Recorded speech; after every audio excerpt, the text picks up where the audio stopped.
রাজশাহী থেকে ছেড়ে আসা ঢাকাগামী সিল্ক সিটি এক্সপ্রেস ট্রেনটি সিরাজগঞ্জের কড্ডায় পৌঁছলে একটি বগি লাইনচ্যুত হয়। এতে উত্তর ও দক্ষিণ অঞ্চল থেকে ঢাকাগামী সকল ট্রেন চলাচল বন্ধ রয়েছে, তবে কোনো হতাহতের ঘটনা ঘটেনি জানিয়েছে রেলওয়ে পুলিশ। উদ্ধারকারী ট্রেন ঘটনাস্থলে পৌঁছেছে জানিয়েছে স্টেশন কর্তৃপক্ষ। এদিকে দুর্ঘটনা তদন্তে 5 সদস্যের কমিটি গঠন করেছে পশ্চিমাঞ্চল রেলওয়ে কর্তৃপক্ষ। মঙ্গলবার সকালে রাজশাহী থেকে ছেড়ে আসে আন্তনগর সিল্ক সিটি এক্সপ্রেস ট্রেনটি যমুনা সেতুর পূর্ব পাশে সিরাজগঞ্জের কড্ডায় পৌঁছালে এর একটি বগি লাইনচ্যুত হয়। এতে বন্ধ হয়ে যায় উত্তরবঙ্গের সাথে ঢাকার রেল যোগাযোগ। যাত্রীরা জানান, জামতল স্টেশন ছেড়ে যাওয়ার পর থেকেই তারা ট্রেনের নিচ থেকে শব্দ পাচ্ছিলেন। শহীদ এম মনসুর আলী স্টেশনে পৌঁছানোর আগেই একটি বগির এক্সেল রেল লাইনের ওপর ভেঙে পড়ে। এই 6 নম্বর বগিটা আপনার একটা বিকট শব্দ হলো, শব্দ হয়ে কেঁপে উঠলো এবং ট্রেনটা মনে হচ্ছিল যে দেবে গেছে, লাইনের সাথে বসে যাচ্ছে। প্রচুর ভাইব্রেশন করে, ভূমিকম্প হলে যেরকম হয় সেরকমটা। দুর্ঘটনায় আতঙ্কিত হয়ে পড়েন যাত্রীরা, তবে ট্রেন থেকে সবাই নিরাপদে নেমে গেছেন। আমরা কি করবো এটা বুঝতে পারতেছি না, আমার মাথায় ছেলে মানুষের সাথে। লাইনচ্যুত বগিটি উদ্ধার এবং রেল যোগাযোগ সচলে কাজ চলছে। এছাড়া উদ্ধার অভিযান শেষ হওয়ার পর ধাপে ধাপে ট্রেন চলাচল স্বাভাবিক হবে জানান সংশ্লিষ্টরা। নগদ নিয়ে এলো হার নামানা হার অফার। সর্বনিম্ন 10,000 টাকা রেমিটেন্স নগদে পাঠালে থাকছে স্বর্ণের হার জেতার সুযোগ। রিলিফ ট্রেনটা ঈশ্বরদী থেকে অন দা হয়ে কাছাকাছি আসছে। রিলিফ ট্রেনটা আসার পরে আপনার এই লাইনচ্যুত বগিটি এখান থেকে স্থানান্তর করা হবে। ধারণা করা যাচ্ছে খুব বেশি সময় লাগবে না, অতি দ্রুত সময়ের ভিতরেই আমাদের লাইন সচল হবে এবং উদ্ধারকারী টিম এসে উদ্ধার কার্যক্রম শেষ করতে পারবে। দুর্ঘটনার পর যমুনা সেতুর দুই পাশে আটকা পড়েছে একাধিক ট্রেন। এদিকে পশ্চিমাঞ্চল রেলওয়ের পক্ষ থেকে 5 সদস্যের তদন্ত কমিটি গঠন করে 24 ঘন্টার মধ্যে প্রতিবেদন দিতে বলা হয়েছে। খালিদ হৃদয়, ডিবিসি নিউজ, সিরাজগঞ্জ। এ নিয়ে আরও জানাতে যুক্ত হচ্ছেন সহকর্মী খালিদ হৃদয়। সরাসরি যাচ্ছি তার কাছে। খালিদ, জানতে চাই সিল্ক সিটি এক্সপ্রেস ট্রেনের বগি কিভাবে লাইনচ্যুত হলো সেই বিষয়ে তথ্য পেয়েছেন কিনা, আর একটি জানাবেন উদ্ধার অভিযান আরও কতক্ষণ চলতে পারে সেই বিষয়ে কি তথ্য আছে আপনার কাছে?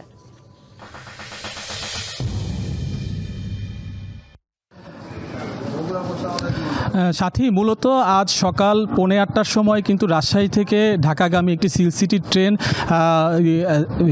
এই সিরাজগঞ্জের পথ দিয়ে যাওয়ার পথে কিন্তু জামতল স্টেশনের পর থেকে যেমনটা যাত্রীরা জানিয়েছেন যে জামতল স্টেশন পার হওয়ার পর থেকে কিন্তু ঝ বগির নিচে কিন্তু এক ধরনের আওয়াজ তারা শুনতে পায় এবং পরবর্তীতে তারা নানা রকম ঝাঁকুনি আসলে খেতে থাকে। তারপরে কিন্তু তারা আসলে আতঙ্কিত হয়ে পড়ে এবং সেখান থেকে আসলে অনেকটা ধোঁয়া নির্গত হয়। তো তারপরে কিন্তু সেই ট্রেনটি কিন্তু সিরাজগঞ্জের সদানন্দপুর যে শহীদ মনসুর আলী স্টেশন রয়েছে সেই স্টেশনে কিন্তু এই যে ট্রেন চালক রয়েছে সেই ট্রেনটি দাঁড় করা, এবং দাঁড় করানোর পরে কিন্তু দেখা যায় যে মূলত যেটি আমরা এখন পর্যন্ত বুঝতে পেরেছি যে ট্রেনের এক্সেল ভেঙে কিন্তু আসলে মূলত এই দুর্ঘটনা ঘটে এবং সেই ট্রেনের দুটি চাকা কিন্তু রেল লাইনের পাশেও কিন্তু ছিটকে যায়। তো এখন পর্যন্ত এই ঘটনায় কিন্তু কোনো হতাহতের ঘটনা ঘটেনি, যাত্রীরা নিরাপদে আসলে ট্রেন থেকে নামতে সক্ষম হয়েছে। তো পরবর্তীতে আমাদের কাছে যে তথ্যটি রয়েছে সেটি হচ্ছে যে এই ট্রেন কিন্তু ইতিমধ্যে উদ্ধার করা হয়েছে এবং পাকশি যে এই পশ্চিমাঞ্চল রেলওয়ে বিভাগের যে পাকশি ইয়ার্ড আছে সেখান থেকে কিন্তু উদ্ধারকারী যে রিলিফ ট্রেন রয়েছে সেই রিলিফ ট্রেন কিন্তু 2:35-এ এই সদানন্দপুর শহীদ মনসুর আলী স্টেশনে এসে পৌঁছায় এবং পৌঁছানোর পরে কিন্তু প্রায় ঘণ্টাব্যাপী কিন্তু তারা এই উদ্ধার কার্যক্রম পরিচালনা করে। এবং আমরা যেটি দেখেছি যে ইতিমধ্যে পশ্চিমাঞ্চল রেলওয়ে বিভাগের যে মহাব্যবস্থাপক রয়েছেন ফরিদ আহমেদ, তার সাথে কথা বলে আমরা যেটা জানতে পেরেছি যে তিনি যেটি জানিয়েছেন যে ট্রেন দুটি আসলে যে বগি ছিল সেই দুর্ঘটনা কবলিত বগিটি কিন্তু ইতিমধ্যে উদ্ধার করে কিন্তু পাকশির দিক নিয়ে যাওয়া হয়েছে এবং এই বাকি যে বগিগুলো আছে সেগুলো নিরাপদ স্থানে সরিয়ে নেওয়া হয়েছে।